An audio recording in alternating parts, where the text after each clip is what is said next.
thing in 2 sentences to start. Hey, it is the 10th of October, Monday, the 10th of October. The year is 2022. And you're watching us live. I'm Rudy Maxa. I'm a travel journalist and broadcaster. My colleague who co-owns with me, Maxa Tours, it's an upscale small group European tours, Tommy Danielson. He's near his home in Sacramento. I'm in my home in St. Paul, Minnesota. And if you're watching this after October 10th, 2022, please keep in mind the date we're talking to you because, you know, the information could be outdated, say 4 years from now. Anyway, just one short item, Tommy. It's not going to affect a whole lot of people, but if you're a U.S. citizen or anybody for that matter, returning from Uganda, there are only 6 airports you can land in the United States because you have to undergo an Ebola test. Those airports are Newark, Atlanta, Chicago, Washington, D.C., and I guess it says New York airports. I guess that would be LaGuardia. Well, you don't fly from no, it's Newark, JFK, Atlanta, Chicago, and Dulles. Yeah, those you've got to fly into those airports because it's the only place they can test you for Ebolas. Otherwise, you don't get in the country. All right, that's over with. That was a quick, short one. Not much to say there. It doesn't affect a whole lot of people, but you never know. Yeah. Okay. So you were talking a little bit about there. This seems to be like a deal week, and we talked a little bit about last week about the American Express. And today's the first day. This is the first day of American Express Special Deal Member Week. Right. And here's what you get. Right. So looking at I looked at it, and it seems like most American Express card, you just need to have one of them in order to take advantage of the offers. I think that the best one here, if you don't have HBO Max, yeah, that's a good deal. I think it's you literally get half off. Is what the story is here, if I remember correctly. $50. You get a $50 statement credit if you buy a year's worth of an annual subscription to HBO Max at $99. Right. That's the the one that has ads on it. If you don't want ads, it's $149. So it would give you off $50. So it'll cost you now. You literally are getting out of the ads if with the statement balance here. But I will say that there are a lot better offers. I checked yesterday, and I renewed the non-ad plan for $99 for Black Friday last year. The HBO one. The HBO Max I purchased for $99 without advertising. So there are two prices, right? The list price, $99 per year if you are okay with the ads. If you don't want the ads, it's $149. I still can't believe that HBO has ads. I just can't do it. So the gig here is like I'm not sure that will be the case for this year. But HBO Max is you can either get it for $50 now or half off if you are okay with the ads, or you could get it for $99 if you don't want the ads. So that's pretty much the offer. We'll check in later this week of what's going on with that. Okay. Yeah, there's some other ones here. I went a little deeper into it. There's Equinox will give you $175, get $40 back on $175 to join a spa, Equinox spa or health club. Resy, the reservation service. I think those are a bit later this week. I think the ones that were just for today were the ones that I had up on the screen already, which had Dell and which all of those expire in 10 days, by the way. They started today, but they expired. So I couldn't find the ones for tomorrow. Hopefully it'll be a little bit less confusing tomorrow, how they put things up on the website, but we'll report back and see what's going on. Okay. You also sent me a list of the top 10 airports in the world, the Reader's Choice. From Condé Nast Traveler, exactly. Yes. Exactly. And, Singapore is consistently listed as everybody's favorite airport, but this year was Istanbul, which edged out Singapore. Singapore came in second. The new airport in Istanbul came in first. I have not flown into it. Have you flown into it, Tommy? I have. I think that the distances are insane. They're very, very, very far to go between places. And I also think that Turkish Airline has some really big, which is obviously operates the vast majority of the flights in and out of that airport, has some very, very big challenges in regards to scheduling. So we've had some reports, and we actually talked about that about 6 months ago, that the business class lounge that is supposed to be one of the leading ones in the world looked like a homeless shelter with people sleeping all over the place because of the long connection times, because of the scheduling that's going on right now. I don't know how it got to that place. I'm not feeling it. Feel like there is other stuff on this list that is just much, it all depends on what you're looking at for an airport, right? It has to do with the locations and all that stuff. But I think Singapore is a better choice. It's got more stuff to do. It's more compact, even though it's a big airport, and that they have some smart solutions of how about getting around. There's no issues or any lines anywhere at any given time. So I just feel like that's a bigger gig. And, Zurich is also an interesting one, which came in fourth, I see. And Seoul came in third. I like Seoul's airport. I've transferred there a lot, and I really like Seoul's airport, by the way, number 3. It depends who you're flying, and if you're not flying SkyTeam, it can be a little bit of a challenge transferring between various airports. And if I'm doing short haul, I would always fly into the other airport in Seoul. If I'm flying in there, if I'm connecting. I think the only time I've connected, because it really isn't a connection airport other than SkyTeam, right? I fly Delta when I go to Thailand. I fly Delta to Seoul to Bangkok, and I connect there. Get on a. Right, and I've flown a few times. The Singapore Airlines has a flight that goes from San Francisco from San Francisco or LA. I don't remember which one was what. It's before COVID. That stops in Seoul on the way to Singapore, and you get off the plane for a couple of hours, and you go get back on the plane, and then you fly out of there, and it's pretty seamless. Yeah, and you like Zurich? Zurich is the shortest security lines in the world. I have never been to Zurich where it has taken me more than 3 minutes to get through security, and I've been there a lot. So I love that. I like the Swiss first class experience there. And obviously it's very dependent on which airline you fly. Just like Seoul has Korean Air as the main carrier, then Swiss is obviously the main carrier there, and Star Alliance. It's a Star Alliance hub, so it's a little bit different. But I can see that, and also we can also see that the U.S. airports are conspicuously none of them absent, right? None of them.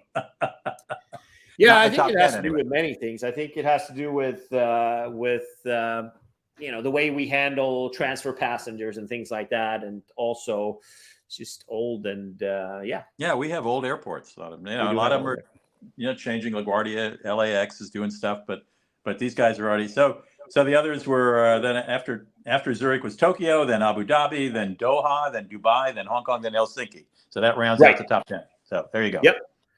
It's all good airports. I don't believe I agree with the Istanbul piece here, to be quite honest with you. I also think that Doha doesn't it doesn't belong on this list either. Doha is also kind of the same gig. These miles distances are just unbelievably long distances, and also the funny part is that you really don't. You really don't. There aren't really that many flights out of there. That's the funny part. So it's just a puzzling thing. All the times I've connected there, it's always been like that. And also, I find it kind of strange that you don't have some sort of a transfer system for business class passengers, so you don't have to walk for half an hour, 45 minutes to get to your next gate. Well, maybe Turkish Airlines and Doha, and I say this seriously. Some of these people mount great campaigns to get more people to vote for them in the Condé Nast survey. So let's keep in mind, this is a reader's survey, and who knows how many people enter how many times, or how many of these airports, send out things to all their email people saying, please vote for our airport. So there you go. Right. There's that.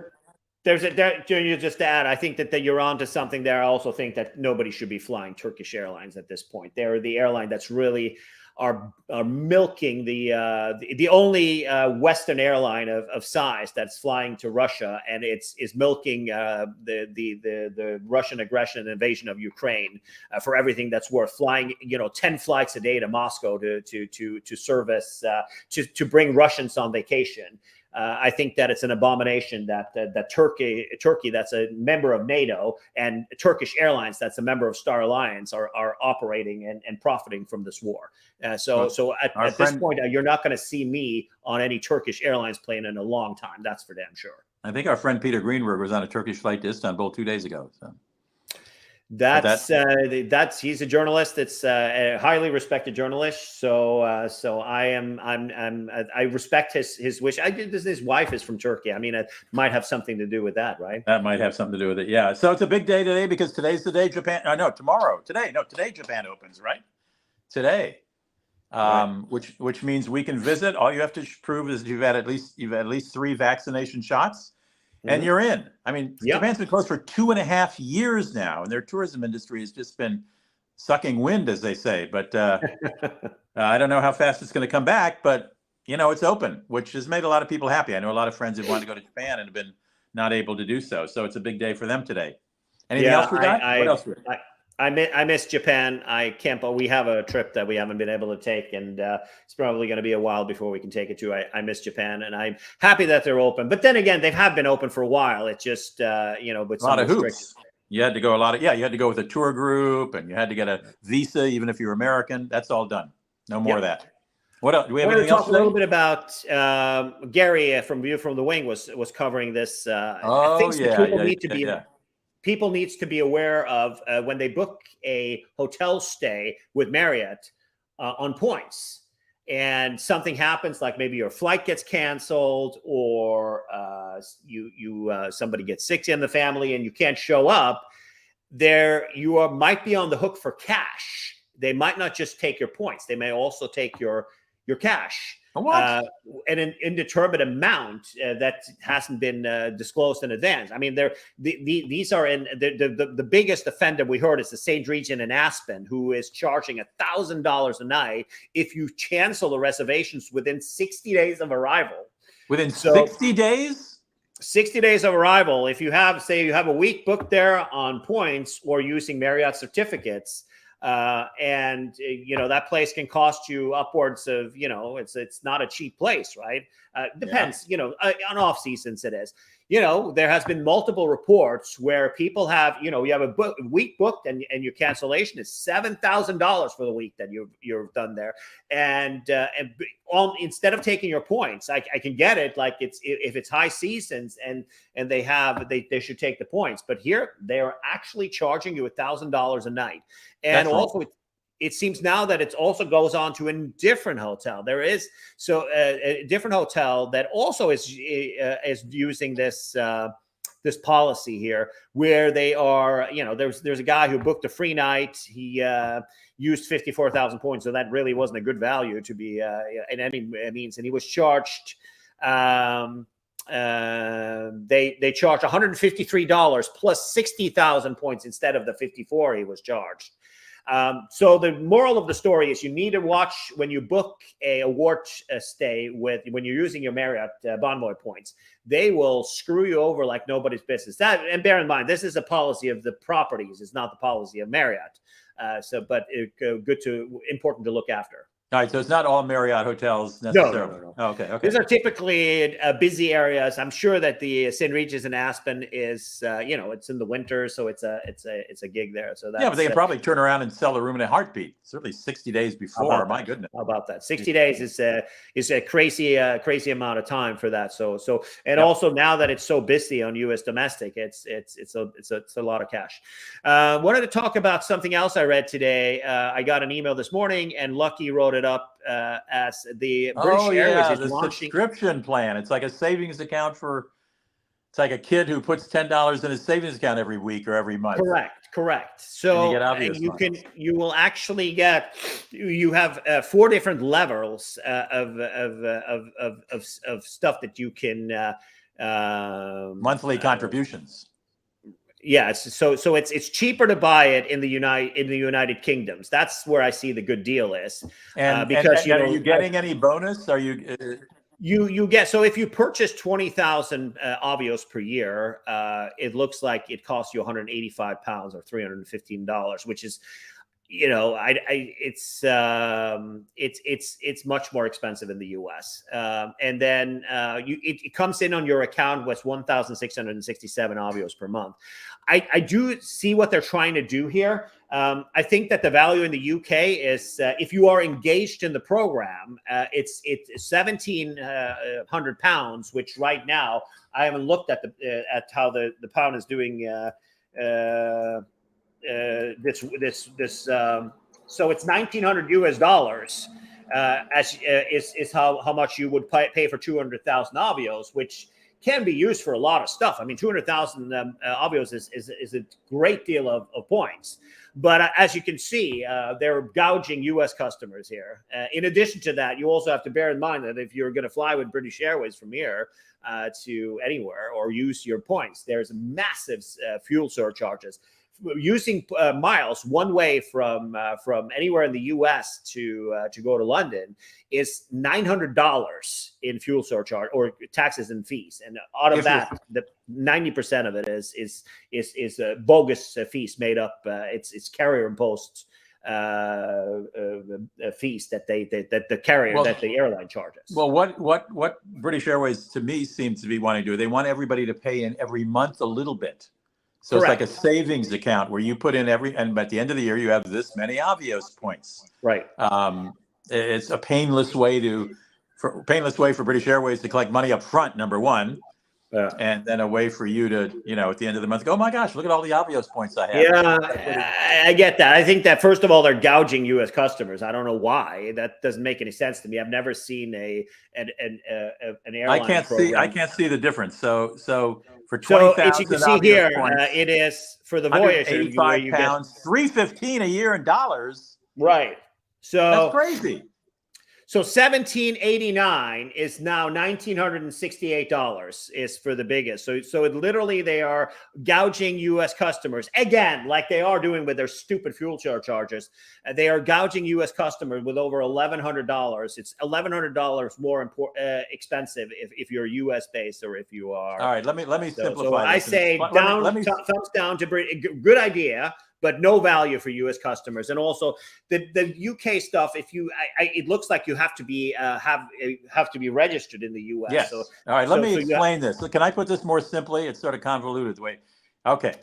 Don't do it unless you are based in the UK, and if you are. But let me explain the stark difference. Let me explain the stark difference to get 200,000 Avios points through this 1-year savings program.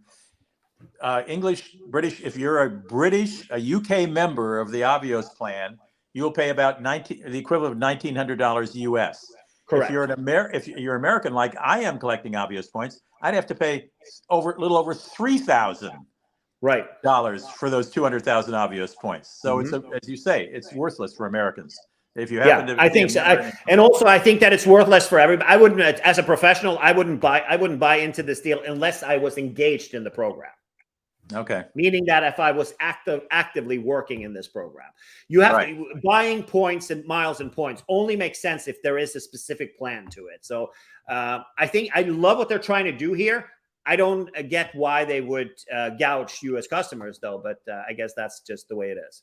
I don't know why they do it either. Plus, they show you the British. They show you how much you're charging Brits, which only anger you. It's not. Anyway, well, this is the snippet. This is from 1 mile at a time. So it's Lucky has actually done a little research here. It's calling them out for gouging U.S. customers. Got it. All right. Anything else we got? Is that it? I was going to talk about the New York Times article but I think we're a little bit late to that about the California bullet train. I think that's a 10-minute gig. But I wanted to mention a little bit, but Prime Day also starts tomorrow. And, for those Prime Day seems to be growing a little bit, isn't it? It was the summer doing a couple of them a year. Now, do they? I've never participated in Amazon's Prime Day. I know it. Right. They put a lot of stuff on sale. Do you see it now, or do you have to wait till tomorrow? No. You can see it right now. We're going to take a couple of explain. So you have to be a Prime member in order to take advantage of this. And as you can see, the prices have gone up significantly. They increased the price with $20 to be a member, and that's after also Amazon decided to. They acquired Whole Foods a few years back. And they decided to start charging for delivery. So when they were acquired, then you have, as a part of your Prime membership, they would deliver Whole Foods stuff to your house for free. It was included in the delivery. You just had to purchase a minimum of, I think, $35,000 or $35 or $40 in each order, I think $35 to get it delivered to your house. They have gotten away with that now. You have to pay between $10 and $20 to have it delivered too. So the value of this, the Prime membership is going down and the price is going up. But if you are a member, there are a couple of things to look for here. So usually, as it is for hang on for just a sec here we go. So USA, so usually it has to do with the Amazon product themselves. So if you want to get a Kindle, if you want to get their Ring, all of the acquisitions that they made, all of the security cameras, and the what are they called, the Alexa stuff, and all that kind of stuff. Those things are usually fairly decent in price. I saw a couple of things. I mean, you can see here, you get some webcams, for example, the Logitech Brio 4K, for example. I was looking into getting that. It's a really good webcam, which is 4K. It's now goes for 127. It's high quality, and so you get $72 off. So that's a significant discount for Apple. I think Series 8, is that the new or is that the old iWatch? I don't know. Last Series Apple Watch. It is.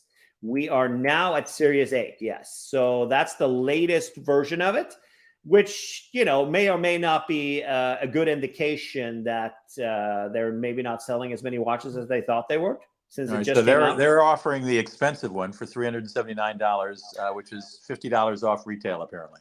Actually, there's a new one now called the Watch Ultra, which is $799. That's the hottest new number, which is a rugged one that a diver's watch. You can go down to 100 meters and things like that. But the newest one, which is the one that has all of the interesting new technology. I've been looking into the Apple Watch 8 because of that. So I don't see any reason to buy the other one. But there are some. The Series 8 is $50 off. So I mean, I guess that's significant, right?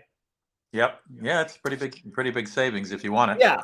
So, I mean, I looked around. I think I was looking to get an ice maker, an external ice maker for having at the bar downstairs. I was looking at that. It's 12%, 10%. There are some things. I mean, if you want to have headsets, I just scrolled through the Sony ones are pretty decent. They're 21% off. As you can see, it's all about this Amazon, So where do I go? Do I go to Amazon and right on the home page? Amazon.com. It's all listed on the front page, and what the deals are. Where to look at the deals? Right. Amazon, the Echo and all that stuff, it's just junk. I mean, people don't want to have. They don't want an Amazon. Kids don't want the Amazon Fire, right? They don't want that. They don't want any. They don't want an Amazon Halo fitness watch. They don't want any of this stuff. They want to have Apple stuff. So it's just, there's a reason why they dump it off at any given time, right? So here is their stuff. As you can see, the floodlight stuff that they're doing with they have the externals. These are the Echo Show things that they have. Old Echo Shows. These are not really a thing anymore. And some doorbells are decently priced. They bought Ring and So I also assumed that they would have. What's the name of the router that Amazon has? The Eero. I assume that's. Wait a minute. Go back. Amazon bought Ring. I didn't know that. A long time ago. It doesn't look like it is part of. Wow, that's interesting. So the route. Oh, here we go. So they have They have a 35% off the mesh router, the Wi-Fi 6 mesh router. I actually have this myself. These are. I bought it before they got acquired by Amazon. It's actually a very decent router. I like it a lot. It does wonders. Is it your main router or is it a booster for your house? I have two things. I bought the pack that has two. So here it is, the thing that I have. I don't think that's it that I have, but it's one router and then there's one extender. I have one downstairs. I have the extender and then I have the router itself upstairs. So that's the package I have. All right. So so it's worth checking out. There are some things, but I mean, I wouldn't I wouldn't say that it's nothing that's gangbuster here, to say the least. I don't think that's. How come Amazon hasn't gotten into the travel business yet? I wonder. I don't know. I mean, Costco is in the travel business, so it's certainly Costco is, and Sam's Club is, and yeah. All right. Well, I think that's all I have for today. We'll talk a little bit more about the California high-speed rail article in the New York Times and the commentary that has been given out. It's funny that all of these ding-dongs that are commenting on the high-speed rail, why is it late? Why is it going over budget? Why is it? It's very simple. It's because of politics, because of national politics.